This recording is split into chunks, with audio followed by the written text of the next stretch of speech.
Saudações torcedores do São Paulo, hoje trago 4 notícias incríveis sobre o nosso time, fiquem até o final do vídeo. Se inscreva no canal, deixem seu like e compartilhem suas opiniões nos comentários. Vamos à primeira notícia. Rafinha aponta que gramado e arbitragem interferiram no resultado entre Botafogo e São Paulo. Na noite na última quarta-feira, 18, o São Paulo empatou sem gols diante do Botafogo pelo jogo de ida das quartas de final da Libertadores da América, disputada no Newton Santos. Mesmo diante da pressão alvinegra, a equipe paulista conseguiu controlar o jogo e segurar o empate. O tricolor teve um desempenho mais apático no primeiro tempo, onde viu o adversário ser dominante na partida. Por conta disso, o técnico Luiz Zubeldia foi bastante criticado pela torcida, por ter demora a realizar alterações no elenco, com uma chance clara perdida por Caleri, que finalizou sozinho dentro da pequena área. O empate fora de casa acabou saindo melhor que o esperado pelo que o Botafogo e o São Paulo entregaram em campo. Por conta disso, inclusive, Luiz Gustavo foi colocado como um dos melhores em campo. Durante a entrevista após o confronto, Rafinha reconheceu a superioridade do adversário na partida.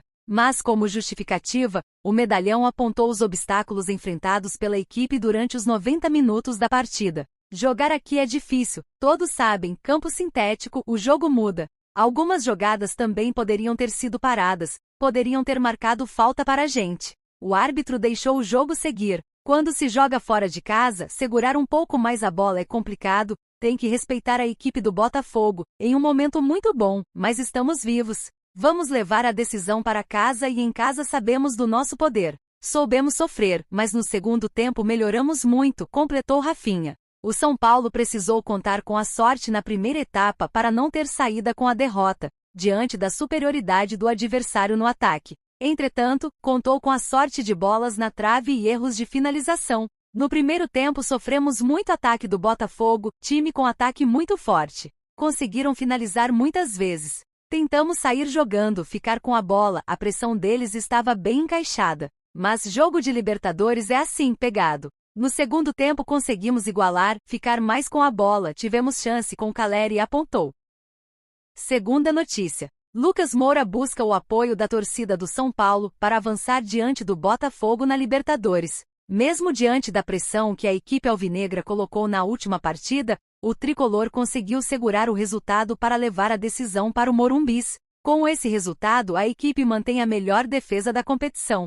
Entretanto, apesar dos sustos, a equipe paulista conseguiu deixar o confronto em aberto. Mas o técnico Luiz Zubeldia revelou que a equipe acabou sofrendo com a estratégia escolhida para a partida. Diante da dificuldade do confronto de ida disputado no Newton Santos, Lucas está na expectativa para o confronto decisivo, que será disputado no Morumbis. O jogador não escondeu a ansiedade e conta com a ajuda da torcida para garantir a classificação. Ficar mais atento, matar o jogo nas oportunidades que tiver, ficar com a bola, segurar o ímpeto do Botafogo. Mas é esse ímpeto que a gente tem que ter, por estar jogando em casa diante do nosso torcedor. Contamos com o Morumbis lotado como o torcedor tem feito. Mas antes disso temos um jogo no domingo contra o Internacional pelo Brasileirão. Tentar segurar um pouquinho a ansiedade para esse duelo, completou. O camisa 7 do São Paulo não conseguiu apresentar o desempenho que era esperado em campo, produzindo pouco ofensivamente. Com isso, acabou sendo substituído na segunda etapa para a entrada de Luciano. Entretanto, o jogador terá que assumir a responsabilidade de reencontrar sua melhor versão e conduzir o São Paulo para a próxima fase da competição em busca da conquista de um título, importante na temporada. Terceira notícia. São Paulo segura empate contra o Botafogo e mantém melhor defesa da Libertadores. Se o tricolor das Laranjeiras conseguiu vencer por 1-0 e abrir vantagem, o Fogão não foi capaz de furar a defesa são paulina. Com isso, a partida terminou empatada por 0-0. Sendo assim, por mais que tenha tido uma boa oportunidade com Jonathan Caleri, o torcedor do SPFC saiu satisfeito do estádio Newton Santos, ainda mais pela solidez defensiva apresentada. Inclusive, o fato de não ter sofrido nenhum gol manteve o clube do Morumbi como a equipe de melhor defesa da Libertadores. Até o momento foram 3 gols sofridos em 9 partidas. Com o resultado igual, o SPFC voltará a ter a chance de decidir um mata-mata de Libertadores em seu mítico estádio. Inclusive, o tricolor ainda não sofreu nenhum gol em 3 jogos de mata-mata. Diante do Nacional Uru, por exemplo, o mais popular venceu por 2-0 após empatar sem gols na capital uruguaia. Até por isso, os botafoguenses saíram do estádio com o sentimento de derrota. Vale ressaltar, aliás, que o confronto pode decidir o retrospecto do tricolor contra os brasileiros na Libertadores. Isto é, como se classificou 8 vezes e foi eliminado em outras 8, o confronto atual é o tira-teima. Por fim, no próximo final de semana, o Fogão vai encarar o Fluminense, enquanto o Clube da Fé receberá o Internacional. A tendência é que ambos poupem para o duelo da próxima quarta-feira, 25.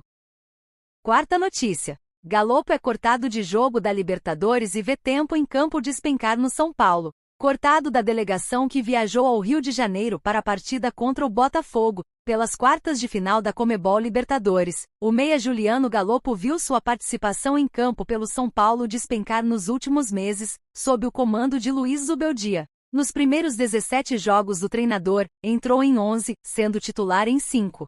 Depois sofreu com 2 lesões no pé que o fizeram desfalque em 9 jogos no total. Entre uma e outra contusão, começou como reserva, mas entrou em 2 partidas. Depois de 7 partidas fora por causa da última lesão, as chances se tornaram raras. Na verdade, teve só uma. Foram 8 jogos relacionados a 5. Galopo só entrou contra o Vitória, na parte final do segundo tempo de um duelo em que Zubeldia montou o time com reservas.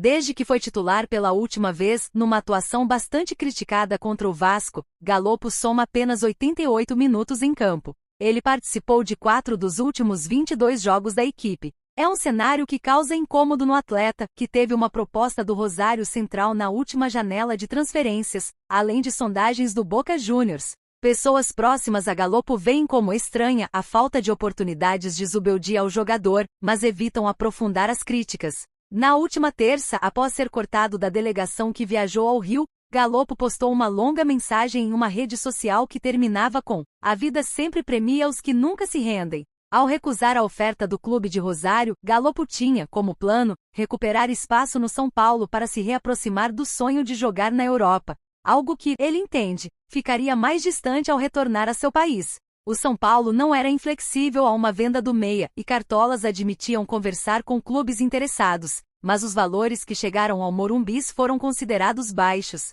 O Rosário Central teria oferecido 3,5 milhões de euros por 50% dos direitos econômicos, mas não convenceu nem o tricolor nem Galopo. Contratado sob grande expectativa há 2 anos, Galopo, então no Banfield, custou 4 milhões de dólares ao São Paulo, mais cerca de 2 milhões de dólares em taxas, o que fez com que o negócio se aproximasse de 32 milhões de reais na época. Neste ano, entrou em campo em 26 jogos com um gol marcado. Ele tem contrato até junho de 2027.